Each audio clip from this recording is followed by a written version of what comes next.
بسم الله الرحمن الرحيم. بسم الله الرحمن الرحيم وبه نستعين إنه خير ناصر ومعين وصلى الله على سيدنا محمد وآله الطيبين الطاهرين المعصومين.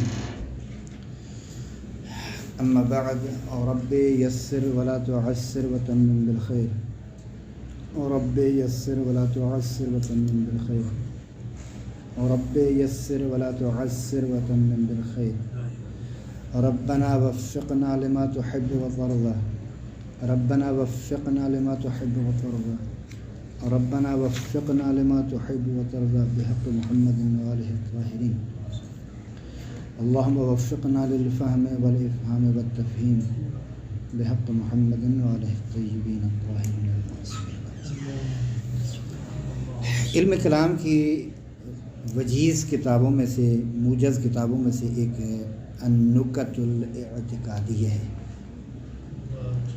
النکت الاعتقادیہ کی اصل کتاب میں یہ جو نسخہ ہے ہمارے پاس، اس میں اس کی نسبت دی گئی ہے شیخ مفید الرحمہ کی طرف، یعنی محمد ابن نعمان بن معلم ابو عبداللہ عبکری البغدادی، جن کی وفات جو ہے وہ آپ کی خدمت میں کریں کہ 436 میں ہوئی، 336 میں، 413 میں وفات، 413 میں وہ ولادت ہے اس کی، 336 میں پیدائش ہے اور 413 میں اس دنیا سے وفات۔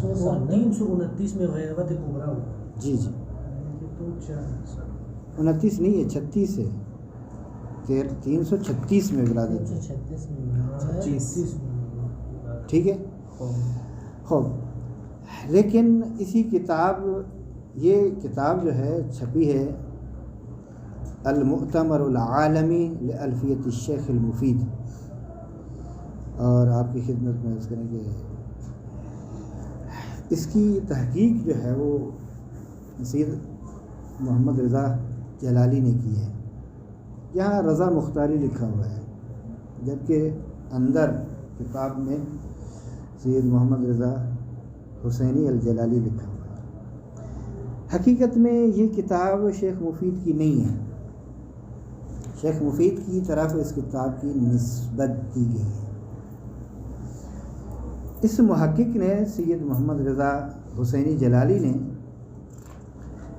ابتدائے بحث میں بسم اللہ الرحمن الرحیم کے بعد یہ لکھا ہے کہ شیخ مفید نے ایک کتاب لکھی جس کا نام رکھا ہے النکت فی مقدمات الاصول، ذہن میں رکھیے گا، النکت فی مقدمات الاصول،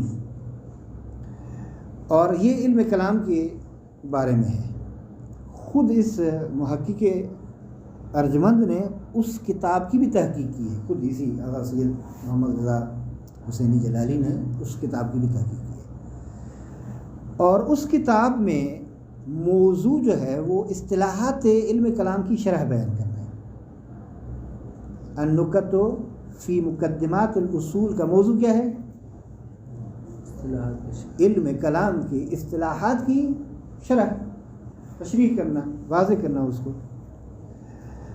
اور پھر کہتے ہیں کہ آپ کی خدمت میں عرض کریں کہ اس کے بعد مختصر ادلہ کے ساتھ اصول خمسہ سے بحث کیے، وجیز طریقے سے، توحید کے بارے میں، حضرت کے بارے میں، نبوت کے بارے میں، نماز کے بارے میں، بڑے مختصر طریقے سے۔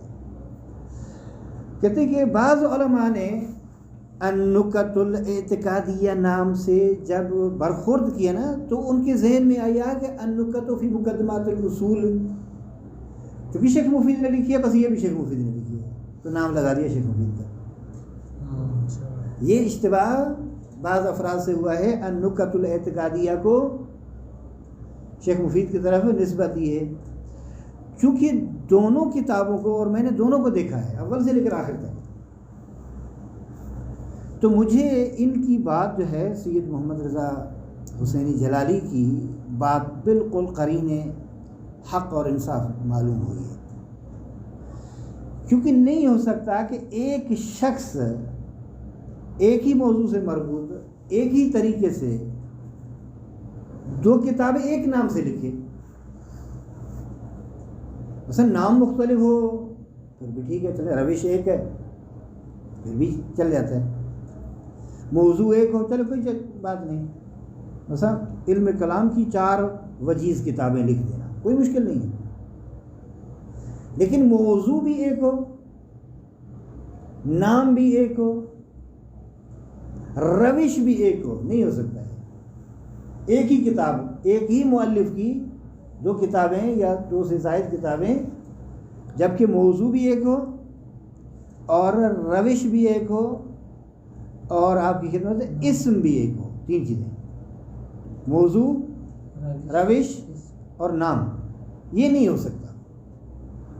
لہذا بعض اسی وجہ سے اس کتاب کی بعض نسخوں میں، قدیمی نسخوں میں اس کی نسبت علامہ حلی رحمۃ اللہ علیہ کے فرزند کی طرف دی گئی ہے. میری مراد ان کے فرزند کا نام ہے محمد ابن حسن ابن یوسف الحلی، جس کو فخر المحققین کے نام سے یاد کیا جاتا ہے. بس یہ کتاب کس کی ہے؟ فخر المحققین کی، فرزند علامہ حلی کی. تو اس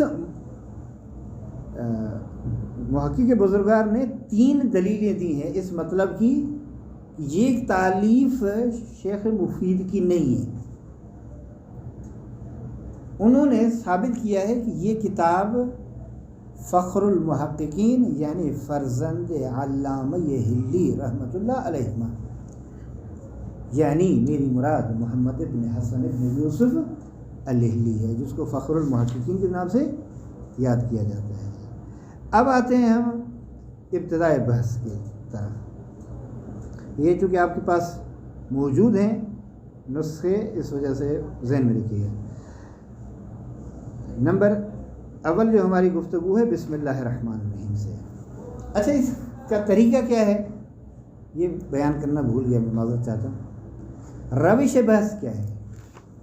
دیکھیے، مطلب کو پہنچانے میں ایک روش جو ہے وہ سوال جواب کی روش ہے، اور یہ روش چند جہت سے بہتر ہے، خاص طور پر ابتدائی آموزش وغیرہ کے لحاظ سے بڑی زبردست روش ہے، کیونکہ اس میں مطلب جو ہے بالکل سمٹ کے اس پڑھنے والے قاری کے ذہن میں آ جاتا ہے.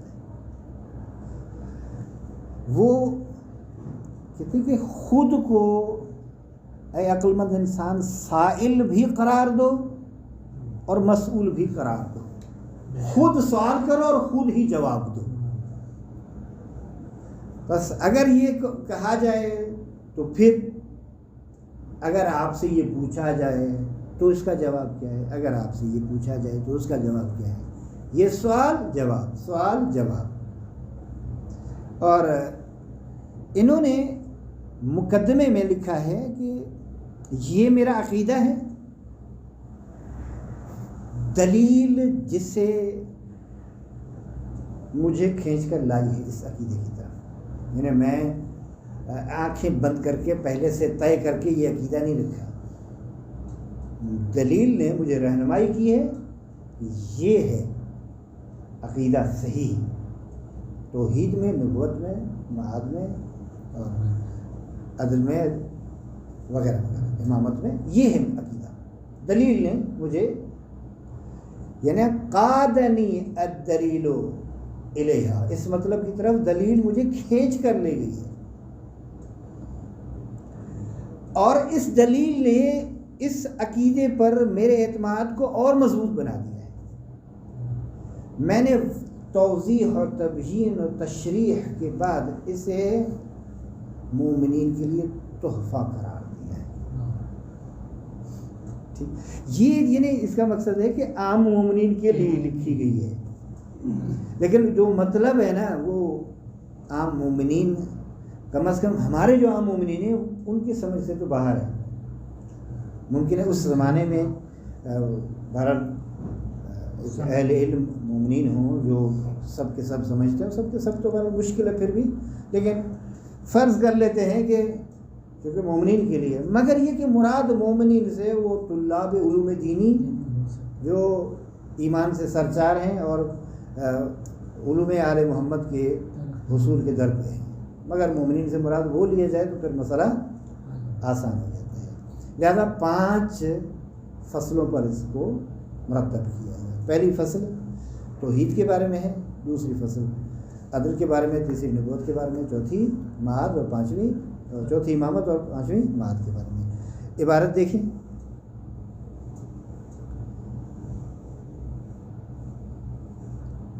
بسم اللہ الرحمن الرحیم، پہلے لکھے ہوئے ہیں نا بسم اللہ الرحمن الرحیم آپ نے، اس کے بارے میں بس ہم پہلے کہہ چکے ہیں۔ بس اب تک ہم نے صرف ایک مختصر انٹروڈکشن اور مختصر تعارف کروایا کتاب کی نسبت کے بارے میں ہم نے بتا دیا کہ یہ کتاب منسوب ہے شیخ مفید کی طرف، جبکہ حقیقی کتاب جو ہے یہ فخر المحققین فرزند علامہ ہلی کی کتاب ہے۔ بسم اللہ کے بارے میں پہلے بھی ہم بیان کر چکے ہیں کہ قرآن کریم کی ابتدا میں اللہ تبارک و تعالیٰ نے بسم اللہ الرحمن الرحیم کو ذکر کیا ہے، اور دوسرے نمبر پر پیغمبر اکرم کی حدیث ہے کہ کل امر ذی بال لم یبدأ بسم اللہ فہو اقطع فہو اجزم فہو مظلم۔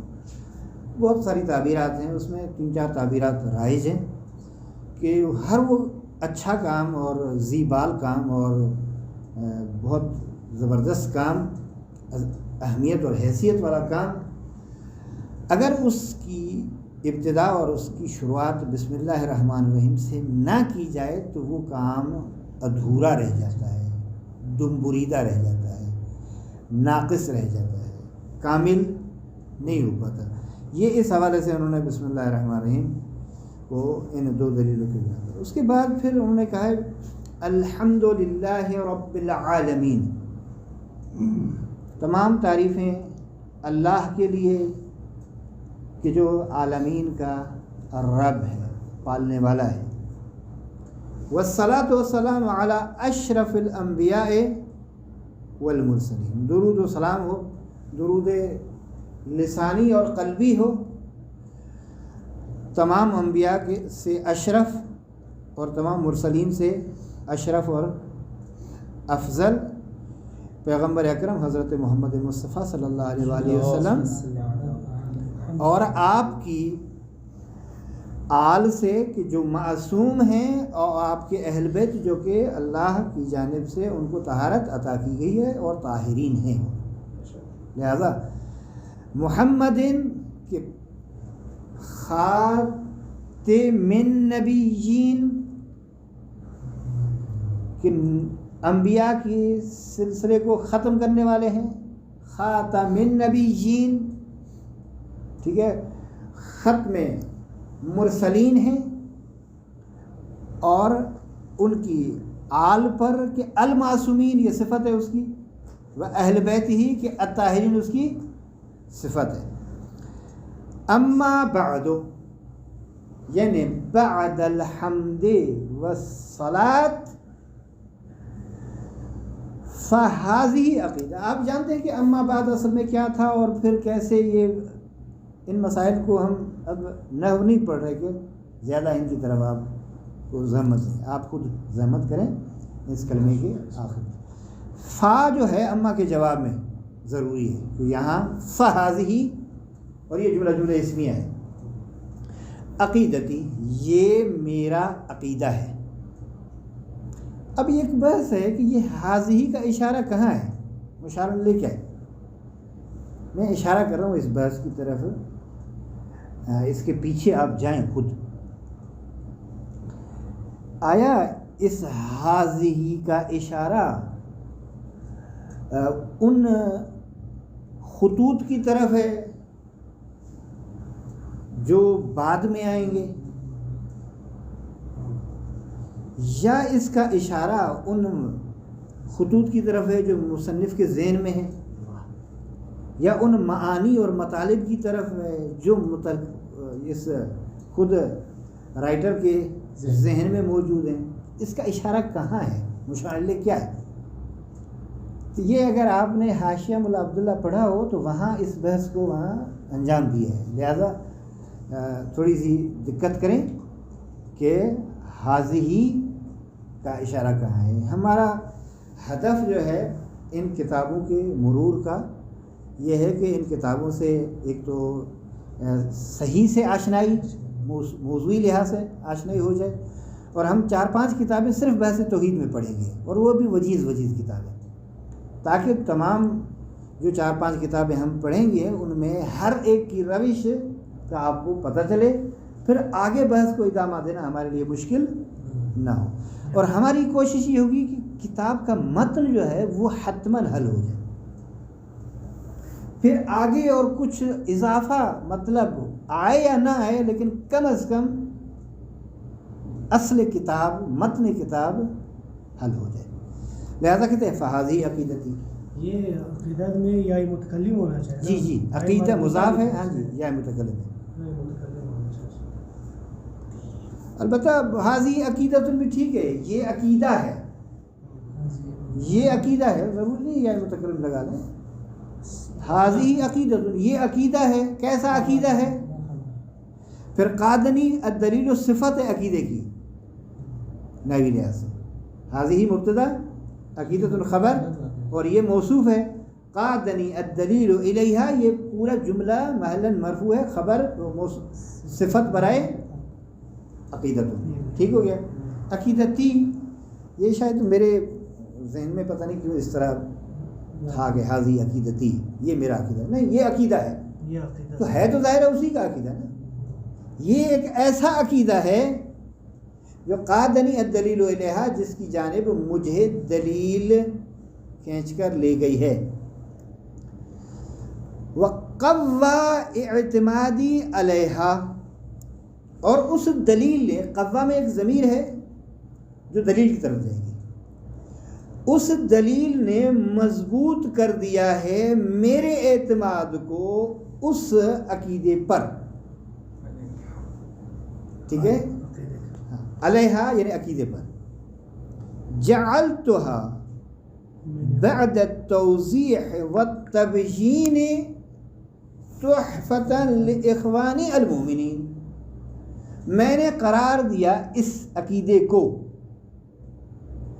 بعد از توضیح و تبیین و تشریح اور ضروری وضاحت کے بعد، تحفہ اپنے مومن بھائیوں کے لیے میں نے قرار دیا اسے، بعد از توضیح و تبیین، اپنے مومن بھائیوں کے لیے تحفہ. کیوں بھئی یہ کیوں تحفہ قرار دے رہے ہیں؟ مفعول لہو، تقربا الی اللہ الکریم،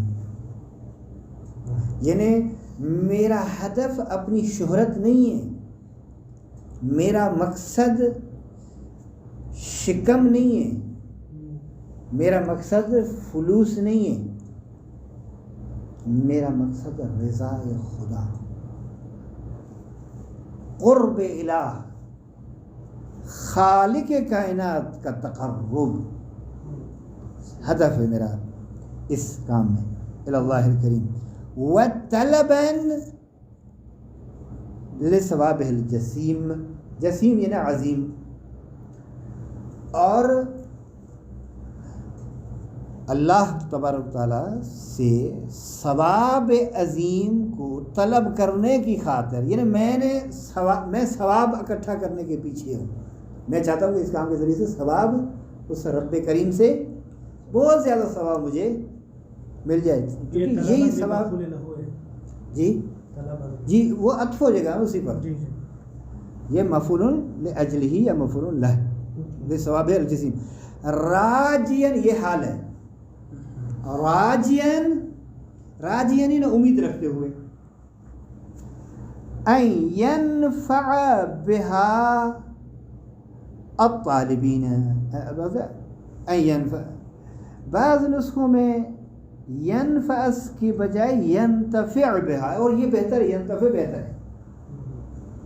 ٹھیک ہے، یا خود ان ينفع میں ضمیر آپ ذہن میں رکھیں جو اسی کتاب کی طرف جائے.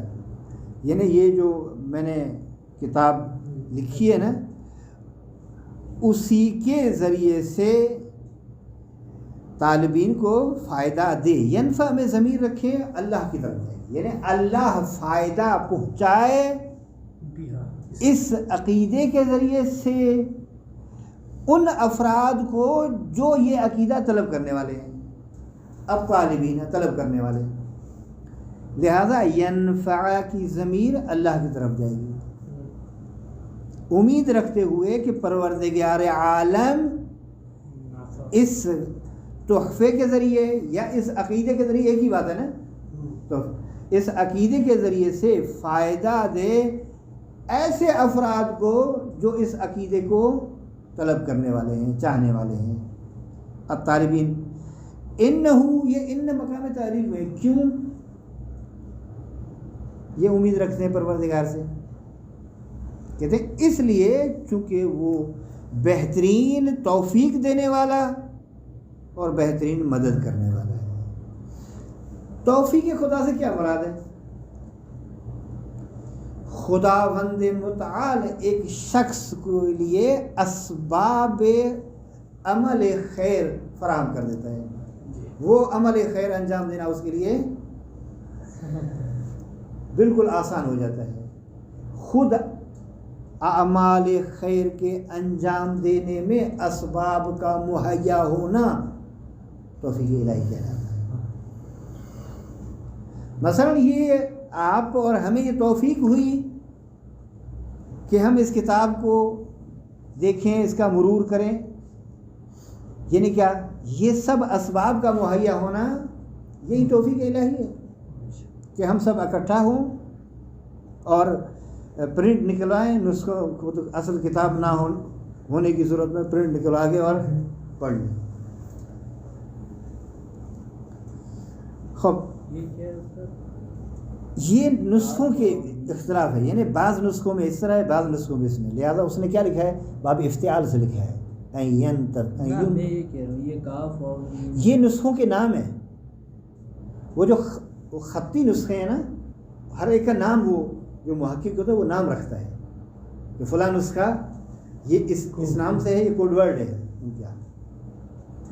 یہ جب آپ تھوڑا سا کچھ پڑھیں گے نا اس طرح کے نسخے تو آہستہ آہستہ واضح ہو جائے گا. اور یہ رموز ہیں, یہ جب خود آپ اصل نسخہ دیکھیں گے نا کہ اس سے پہلے اس نے کیا لکھا ہے, ہر ایک کے جو نسخے ہیں آپ اس کو اضافی صفحہ سمجھ کر نہیں نکلوائیں گے پرنٹ, وہ اس میں لکھتا ہے کہ یعنی صورت نسخہ فلاں نسخہ کی تصویر یہ ہے, یہ صورت یہ ہے. ٹھیک ہے, پہلی فصل بس ایک دو سوال پوچھتے ہیں پھر بحث کو آج کے لیے کافی سمجھتے ہیں. الفصل الاول کہاں گیا معذرت کے ساتھ, میرے خیال میں آگے نہیں پڑھا نا. ہاں یہ عبارت رہے گی, خیر انہو خیر موفقین توفیق دینے والا, و معینین مدد کرنے والا, و رتبتہ علی خمسۃ فصول. اس عقیدے کو, اس تحفے کو میں نے 5 فصلوں پر مرتب کیا ہے. رتبتہا, ہا کی ضمیر اسی عقیدے کی, شاید میں نے سبقت لسانی سے رتبتہ کہہ دیا ہے, یہ اشتباہ میری طرف سے. ادھر لکھا ہوا نہیں یہاں نہیں لکھا, رتبتہا ہے, یہ وہی ہے, وہی ہے. رتبتہا علی 5 فصول. بس اگر کسی نسخے میں رتبتہ بھی ہو تو اس سے مراد کتاب ہے, تو ہو کی ضمیر کتاب کی طرف جائے گی, کتاب مذکر ہے. اور اگر ہو کی ضمیر آپ اس عقیدے کی طرف پلٹائیں گے تو مؤنث ہے, ہاں آ جائے گی. تحفے کی طرف بھی پلٹ سکتے ہیں, تحفہ بھی مؤنث ہے, وہ بھی اسی طرح آ جائے گا. الفصل الاول فی معرفت اللہ, صرف 2 سوال, زیادہ نہیں, صرف 2 سوال ذہن رکھیں, 2 سوال پڑھیں گے, اس کے بعد پھر کل سے ہم پہلی فصل. یہ پہلا جلسہ جو ہے صرف کتاب کا ایک تعارف ہوتا ہے تاکہ آپ کتاب کی روش سے آشنا ہو جائیں اور کتاب میں جو مطالب ہیں اس کے رؤوس مطالب سے آشنا ہے. پہلی فصل کس کے بارے میں ہے؟ فی معرفت اللہ تعالی و صفاتہ الثبوتیتی والسلبیتی. پہلی فصل اللہ تبارک و تعالیٰ کی معرفت کے بارے میں ہے اور معرفت صفات ثبوتیہ و سلبیہ پروردگار کے بارے میں ہے. یہ سلبیہ اور ثبوتیہ دونوں اس کے لیے صفت ہے، یعنی صفات ہی الثبوتیت واو حرف عطف ہے، اصل بھی عطف ہو جائے گا. سوال یعنی کوشچن، تنبہ یہ باب تفعول سے ہے. تنبہ یتنبہ تنبہ، تقبل یتقبل تقبلا، تنبہا مصدر بن جائے گا تنبہ تقبل. ربنا تقبل منا، تو یہ اسی سے تنبہ ایھا العاقل، اے عقل مند انسان آگاہ ہو جا، متنبہ ہو جا، ٹھیک ہے، باخبر ہو جا، ہوشیار ہو جا. نہیں وہ غفلت نہ کر، متنبہ ہو جا، بے خبر نہ رہے. ایھا العاقل ونزل نفسک بمنزلۃ المسئول والسائل. البتہ رفع نشر ہوا ہے، یعنی ونزل نفسک بمنزلۃ السائل والمسئول. پہلے سائل پھر مسئول بنے گا نا. اور ہاں پہلے یوں ذہن میں رکھیں کہ اے عقل مند انسان آگاہ رہے، ہوشیار، باخبر، غفلت نہ کرنا. اپنے آپ کو سائل بھی بنا اور خود کو مسئول بھی بنا. خود سوال کر اور خود ہی جواب دے. بس یوں حساب کر اپنے آپ کو. نزل نفس کا، اپنی خود کو، ذات کو قرار دے بمنزلت سائل اور مسئول. سائل سوال کرنے والا، مسئول یعنی جس سے سوال کیا جائے. فَإِنْ قِيلَ لَكَ، اے عقل مند انسان جب آپ سے پوچھا جائے. قیل لک، اس طرح کے موارد میں ترجمہ یہ کیا جاتا ہے جب تجھ سے کہا جائے، تو یہ کہا جانا جو ہے وہ پوچھنا ہی ہے. بس یہاں بہتر ہے کہ ہم یوں کہیں اذا قیل لک، جب آپ سے سوال کیا جائے، جب آپ سے پوچھا جائے. آپ سے مراد تجھ سے، یعنی جب تجھ سے پوچھا جائے، سوال کیا جائے، یا جب تجھ سے کہا جائے. ٹھیک ہے، اب دونوں ترجمے ذہن میں رکھ رہے ہیں. انت حادث ام قدیم، دیکھیے پہلے حادث رکھا ہے پھر قدیم رکھا ہے. تو حادث ہے یا قدیم ہے؟ ظرافت ہے، لطافت ذہن میں. تو حادث ہے یا قدیم، یعنی درواقع اشعار کر رہے ہیں کہ بھئی ذہن میں رکھنا جواب یہ دینا ہے پہلے والا. حادث قدیم.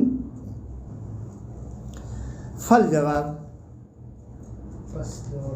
جواب یہ ہے کیا، یعنی حادث غیر قدیم انا حادث. یہاں حادث کیوں مرفوع ہے؟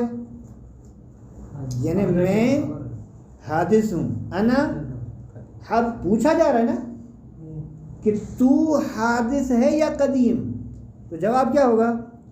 میں حادث ہوں، قدیم نہیں ہوں. حادث غیر قدیم. اب پھر ایک کلی بتا رہا ہے، قاعدہ کلیہ. یہ قاعدہ کلیہ آپ پڑھ چکے ہیں شرح باب عادیہ میں. وہ یہ کہنا چاہتے ہیں وَكُلُّ مَوْجُودٍ مُمْكِنٍ، یہاں کاما دے دیں، وَكُلُّ مَوْجُودٍ مُمْكِنٍ کاما دے کر کہیں حادث غیر قدیم. قاعدہ کلیہ یہ ہے کہ ہر موجود ممکن، لفظ چینج کر کے کہتا ہوں، ہر ممکن الوجود کیا ہوتا ہے؟ حادث ہوتا ہے، قدیم نہیں ہوتا. سوال واضح ہو گیا، جواب واضح ہو گیا، کوئی مشکل تو نہیں ہے سوال میں. یہ آسان ہے. پہلا سوال ایسے کیا ہے کہ وہ کہیں گے سب اسی طرح کے ہوں گے، بعد والے مشکل ہے۔ اب سوال فَإِنْ قِيلَ، اب لَكَ کو ذہن میں رکھیں، جب تجھ سے کہا جائے، جب تجھ سے پوچھا جائے، جب تجھ سے سوال کیا جائے، تو کیا سوال کیا جائے؟ ما حد الحادث وما حد القدیم۔ حد آپ پڑھتے ہیں نا اس میں منطق میں ایک رسم ہے اور ایک وہی حد، رسم نہیں کہہ رہے، حد کیا ہے، تعریف کیا ہے، ڈیفینیشن کیا ہے، قدیم کی اور حادث کی، یہ نا دونوں کی ڈیفینیشن بتاؤ۔ تعریف جسم اور جنس اور فصل سے، یہ منطق کی طرف تھوڑا سا دیں گے، پھر حد اور رسم میں فرق وہاں واضح ہو جائے گا۔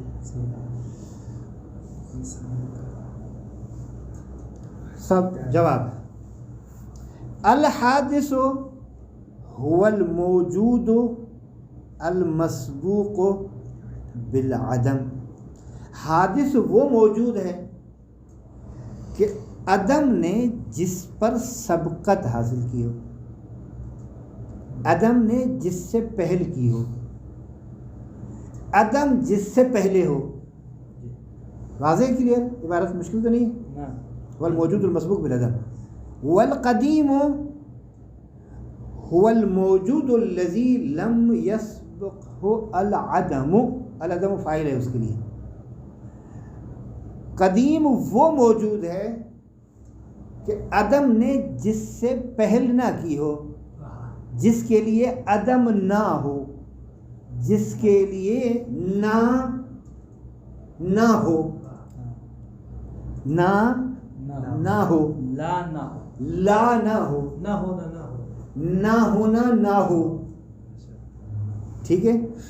یہ دوسرا سوال اور دوسرے سوال کا جواب انشاءاللہ۔